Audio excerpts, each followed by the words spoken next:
Karl Marx, who maintains that only through a system he calls communism can the worker and farmer avoid starvation and exploitation. We declare openly, Marx writes, that our ends can only be attained by the forcible overthrow of all existing social conditions. Thus, the road begins. Many who walk the road know its origins well. Many do not. Some things must be known about the road by those who do not travel it.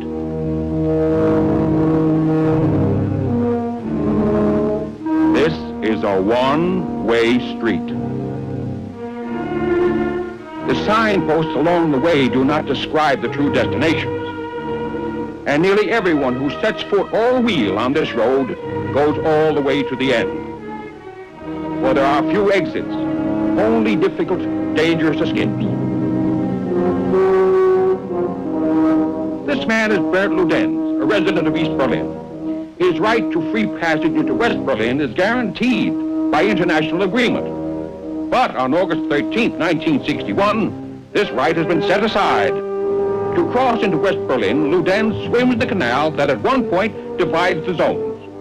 On reaching the western bank, he takes his first few steps into freedom and is promptly shot down by rifle fire from a border guard on the communist side.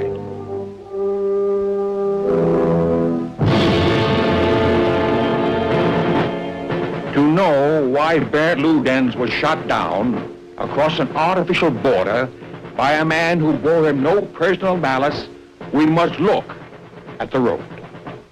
We must go back along it, many miles and many years.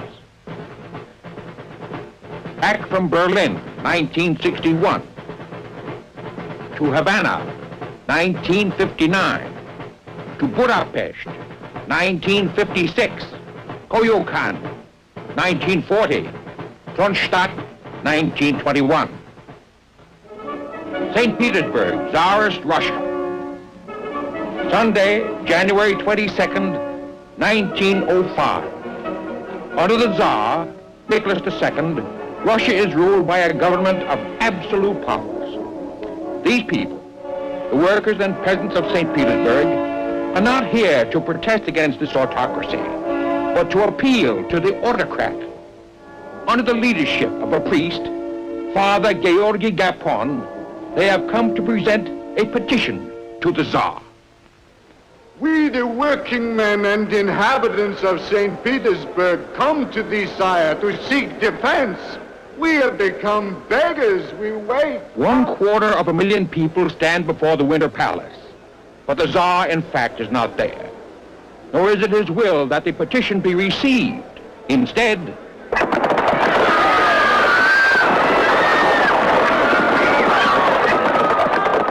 said the Tsar Nicholas II, my autocracy will remain unchanged. Said Father Gapon, we no longer have a Tsar. Long live the fight for freedom. The bearded young man who mends Father Gapon's words is V.I. Ulyanov. Party name, Lenin. Long live the revolutionary proletariat, say we. The Tsar will never be a success as the ruthless autocrat.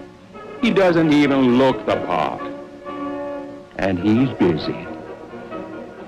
Busy with elaborate ceremonials that no longer interest hungry people. Busy with his family, including his son, a hemophiliac, who nears death whenever he cuts himself, and is kept alive, according to his mother, by the occult powers of Gregory Rasputin. Rasputin is a holy man. He says so himself.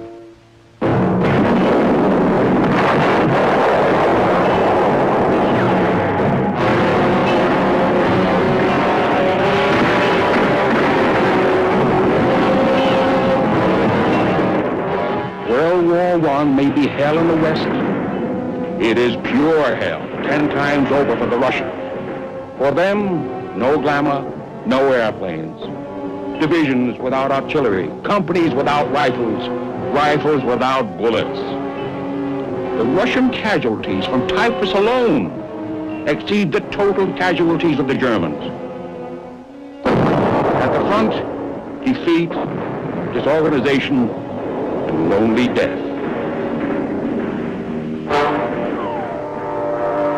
At home, starvation and poverty exceeding even previous Russian experiences.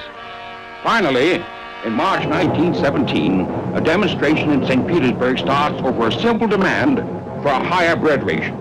Gets out of hand, includes a new demand: transfer of power from the Tsar to an elected parliament. The Tsar reacts in customary fashion, turns his troops loose on the demonstrators, but something goes wrong. The army joins the people. With incredible swiftness, the Tsar's regime falls.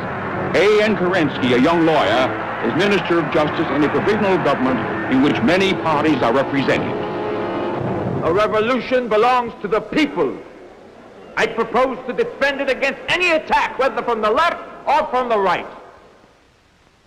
Kerensky arrests the Tsar and his family and announces that free elections are to be held.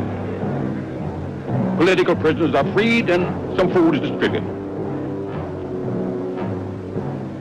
But in a country without experience in self-government, dissident elements of all shades struggle to convince still hungry people that their particular road leads to salvation. The war is unpopular.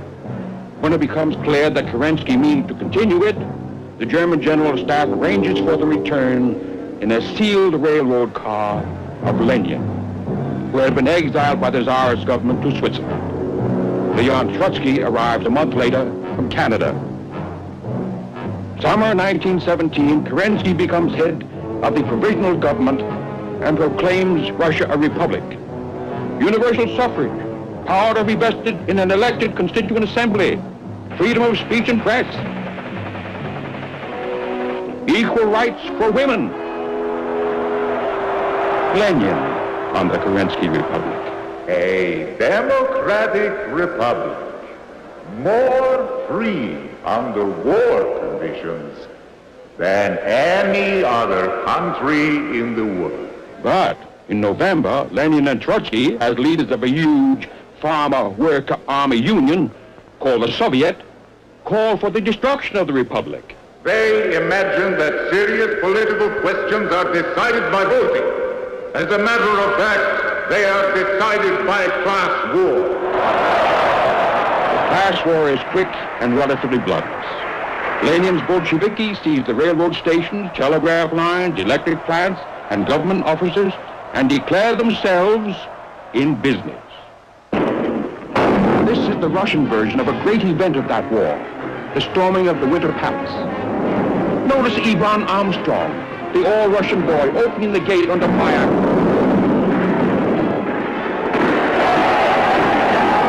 The interesting thing about this spectacle is that it never happened. In actual fact, the cadets defending the Winter Palace surrendered when it was pointed out to them that the building was in easy range of a rebel cruiser. Still, it makes a nice picture. The real violence comes later. On November 25th, the election Kerensky had called is held under the control of Lenin's Bolsheviki, who, to their amazement, lost it, 3-1. The assembly thus elected meets under the guns of Trotsky's Red Army, refuses for a time to turn over the power to the Soviet, but finally leaves the building in disorder. The following day, a few thousand citizens gather outside the building to protest against the dismissal of the assembly they have elected, and are promptly shot down by rifle fire by Trotsky's Red Army. Not by voting, by class war. Citizens of the Soviet Union still vote, but not since November 1917 has more than one name for office appeared on the ballot. The assembly never reconvenes. Power passes to the Soviet, which Lenin controls, and from there to the Council of Commissars, where Lenin's power is absolute. This is the dictatorship of the proletariat, a power won and maintained by violence, power that is unrestricted by any law, resting directly on force, Keep this well in mind. Lenin makes peace with the Germans, and now a genuine civil war breaks out. Before it ends, the White Russians rebel against the Reds. Allied troops fight to keep Russia in the war. Cossacks fight for both sides. Tsarists rise up to restore the monarchy. The Tsar and his family are executed. And the Cheka, first of many Soviet secret police groups, becomes active. Arrest without charge, imprisonment or exile without trial, disappearance without explanation, all become routine. But Lenin complains. There is still too little ruthlessness. Not because we lack determination, but because we do not know how to capture enough profiteers, marauders, capitalists. However many they capture, they miss one. On August 30th, 1918, a young lady named Dora Kaplan takes a shot at Lenin. Her motives are unknown. Her marksmanship, defective. Lenin is only slightly wounded. That night, in Moscow alone, 500 anti-Leninists are executed on suspicion of being associated with Miss Kaplan's effort.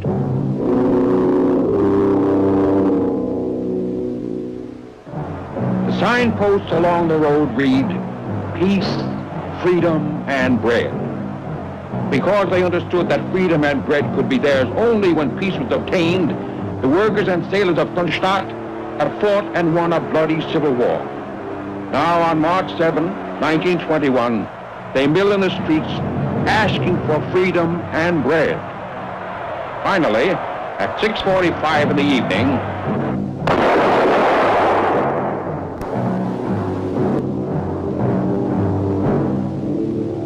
Trotsky, commander of the Red Army, who ordered the slaughter, gives the only explanation.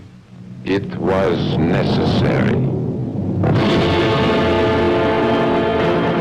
Lenin and Trotsky are now firmly in power. The Cheka is abolished. In its place comes the OGPU, or Political Police. And to check on the OGPU, there is Rob Kreen, the Workers and Peasants Inspection Group, whose chief is one Joseph Vissarionovich Zhugashvili. Party name, Stalin. He disputes Trotsky's position as Lenin's second in command and heir apparent. In the struggle, Stalin had the support of Zinoviev, chief of the Communist International, and Kamenev, city leader of Moscow, who could make you a judge or send you to Siberia. Now, with the Civil War won, Lenin eases the demands for belt-tightening and public sacrifice. Out of economic necessity, he institutes the new economic policy. Emphasis is placed on production of consumer goods, but the state maintains control of heavy industry. Even private enterprise is permitted within limits. And two new words, American aid, enter the Russian vocabulary. By March 1922, the American Relief Administration under Herbert Hoover is feeding 10 million Russians.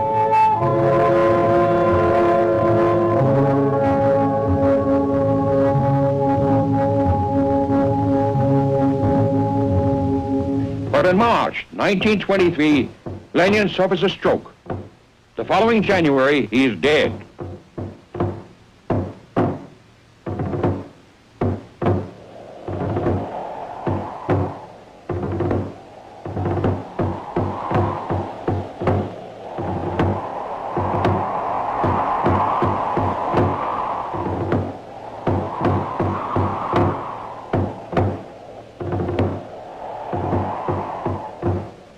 Stalin, Zinoviev, and Kamenev forced Trotsky into exile. Then Stalin turns on his two associates and ends the new economic policy. In its place come three successive 5-year plans, all designed to emphasize productive capacity, especially heavy industry and power output.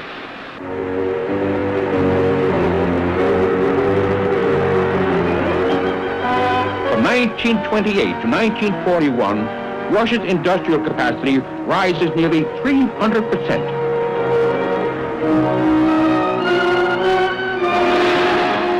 Her hydroelectric output is up nearly 800%. Agricultural production, however, lags, and housing starts actually are less than population increase. If you're an average Russian, this means more work, not enough to eat, and less living space per family. If you don't work hard enough, or if you complain, there are plenty of trains to Siberia, where many hydroelectric dams are being built. On the other hand, if you work hard, you might become a Stakhanovite. All you have to do is break the production record for your machine and get a medal and a small wage increase. That's better than a quick trip to the reindeer country.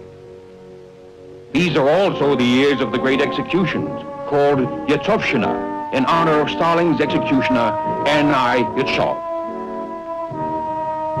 How many people are permanently removed from circulation? No one knows. In some provinces, as much as 4% of the population vanishes.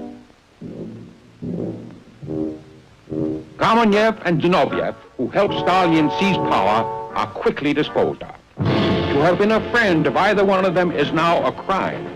For this and related activities, well over half of the top communist leadership and thousands of lesser officials vanish, as do most of the army officers. A very few of Yezhov's victims are given trials. Some of the trials are remarkable. For example, several defendants are convicted of conspiring with Trotsky in 1936 in the Hotel Bristol in Copenhagen.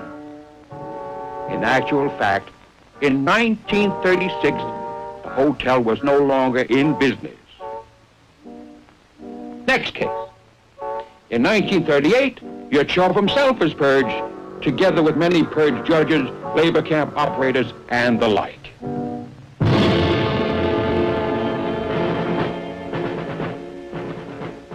Coyoacan, near Mexico City, August 20th, 1940. A young man comes calling on an attractive secretary and, paying her little heed, plunges a mountain climber's axe into an old man's skull, and Leon Trotsky is dead.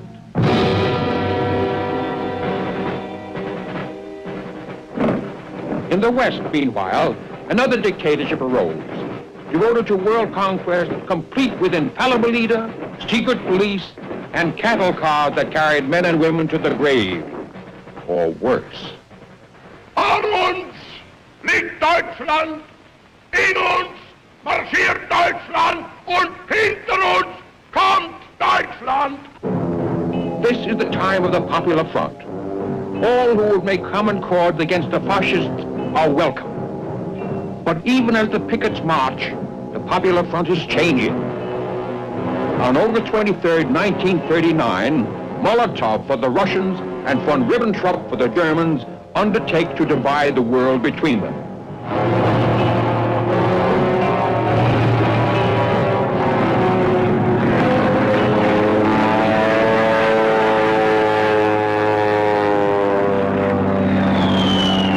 On September 1st, 8 days after the Nazi-Soviet pact is signed, German troops crossed the Polish frontier, and the world learned the meaning of a German word, Blitzkrieg.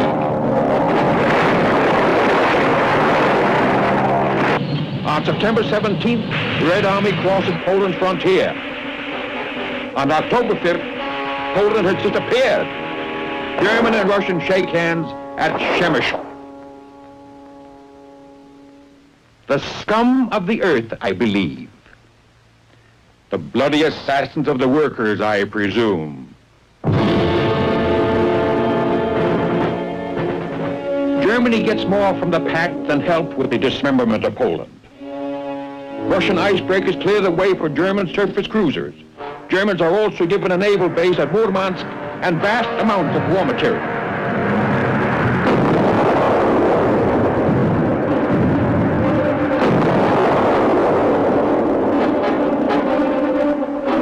French communists sabotage the electrical systems on French fighter planes.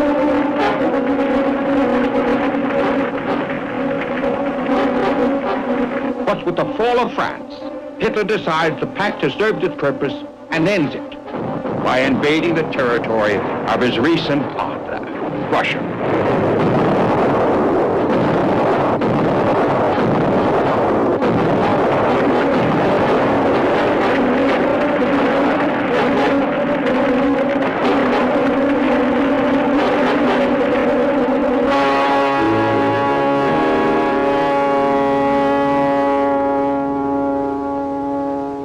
The turning point of the German invasion of Russia comes at Volgograd, which was then called Stalingrad. When the war ends, Russia acquires as the spoils of war eastern Poland, Bessarabia, Subcarpathian Ruthenia, East Prussia, northern Sakhalin, the Kuril Islands, and portions of Finland. Latvia, Lithuania, and Estonia are incorporated as Soviet republics, and much of their native population is deported. There are Russian zones of occupation, pending final peace treaties in Germany, Austria, and North Korea. And the Russians have the right to maintain garrisons in Poland, Hungary, Romania, and Bulgaria. How did we get from here to there, to the present situation, with an iron curtain dividing Europe and communist outposts throughout much of the world? What is the secret of communism's post-war expansion? What methods do they use? The answer is, they use them all. Occupying troops remain until political domination is achieved in Poland, Romania, and Hungary. Zones of occupation become zones of continuing influence and control in East Germany and North Korea. Along with their political and psychological efforts, economic aid and trade agreements help spread the Soviet influence in Africa and the Middle East. Force is avoided wherever possible. But when it is needed, it is used. The expulsion from the mainland of the Chinese nationalist government is a military exercise, complete with artillery, tanks, infantry, amphibious operations, casualties, and refugees. Subversion is, of course, an important technique of communist conquest. Czechoslovakia in 1948 is an established democracy in Eastern Europe. Suddenly, a rash of strikes. Conservative elements resign from the cabinet. Communist deputies pound their desks as the street demonstrations reach riot proportions. Police brutality in putting down the riots is charged, and the communists take over the police.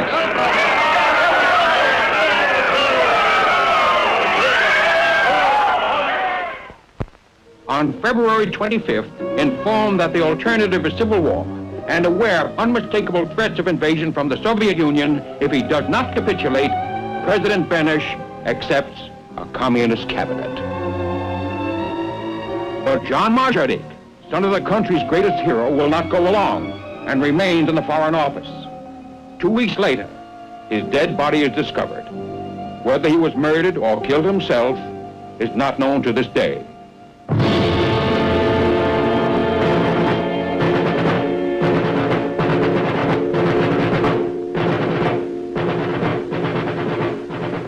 Three months later, a constitution, Soviet style, is adopted by Parliament. Benesch refuses to sign it and is forced from office. Before the year is over,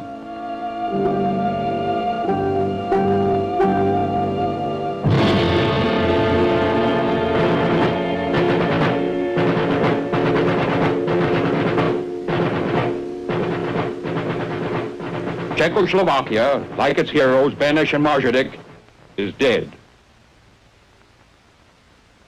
And Eastern Europe?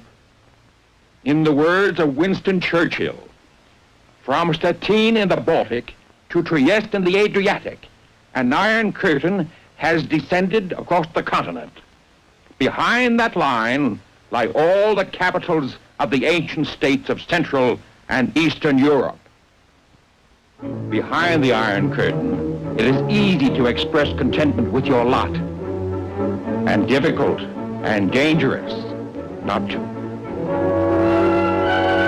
human freedom dies hard. Uprisings and strikes in East Germany in 1953 and in Poland in 1956 are put down with local police, augmented by Russian soldiers.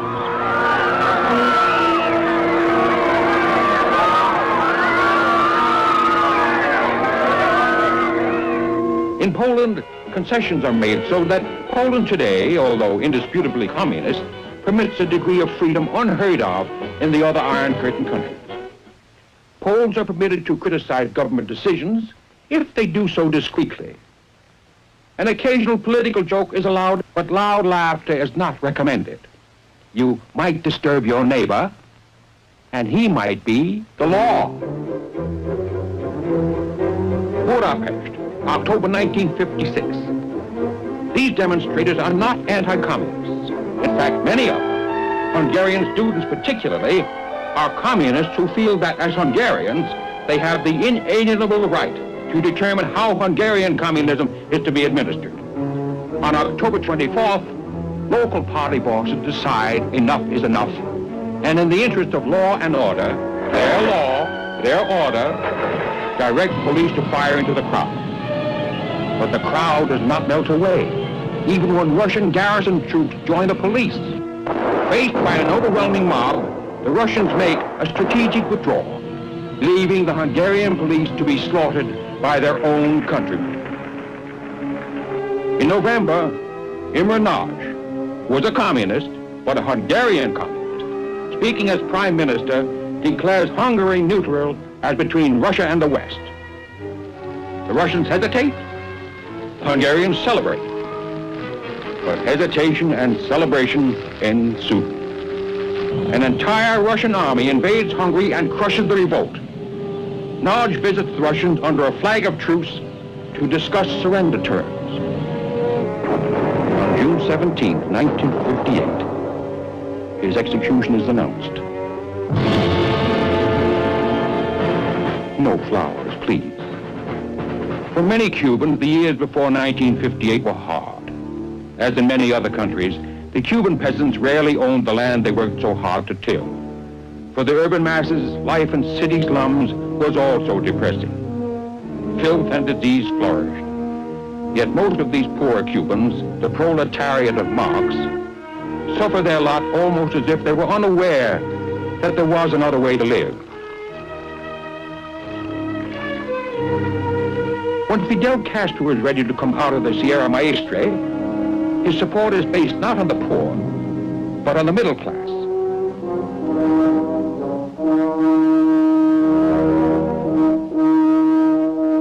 Ironically, it is the knowledgeable who form the advance guard of the revolution.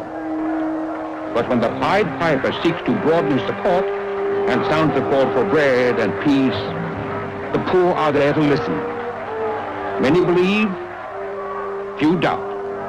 The revolution is a success. Castro's brother Raul is already a self-proclaimed communist. His close associate, Che Guevara, had participated in the unsuccessful revolution in Guatemala. But in the enthusiasm of the revolution, few Cubans, even in the middle class, believe that Fidel Castro will ever turn communist. At first, he promises free elections. He acknowledges many of the traditional rights of citizens and the established institutions of government. But the elections never take place, and the government quickly becomes an instrument of coercion. The takeover is a success.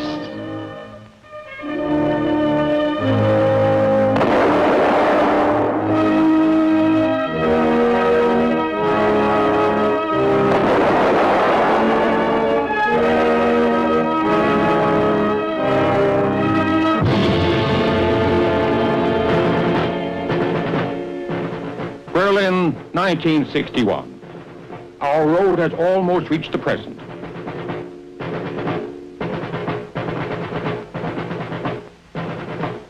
Why have the Russians built this wall?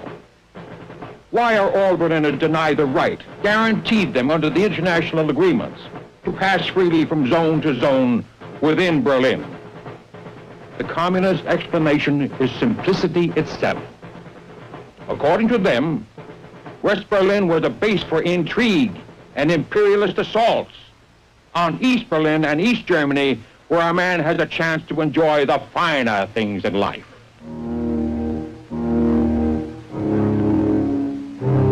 But Bernd Ludenz was going the other way, east to west. And so has every other casualty at the wall. No one can be sure of the real reason. But prior to the erection of the wall, almost anyone who could get into East Germany could reach West Berlin if his feet held out. And many did. Once in West Berlin, you were outside the Iron Curtain. The free passage of people between East and West Berlin was the only physical gap in the Iron Curtain. So the Russians sealed it. The wall is a solid fact.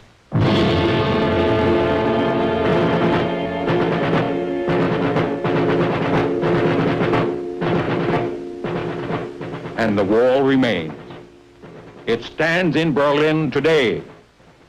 It stands and will stand wherever the road of world communism leads.